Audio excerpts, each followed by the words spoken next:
شعبہ نے بیان کیا، ان سے اشعث بن ابی شعشع نے، انہوں نے کہا کہ میں نے معاویہ بن سوید بن مقرن سے سنا،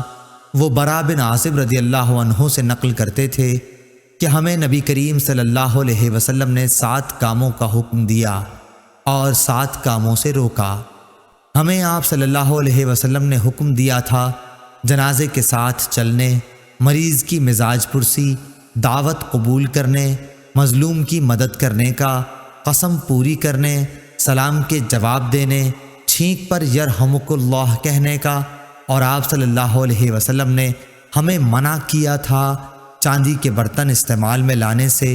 سونے کی انگوٹھی پہننے سے، ریشم اور دباج کے کپڑوں کے پہننے سے، قصی سے، استبرق سے۔ صحیح بخاری حدیث نمبر 1239۔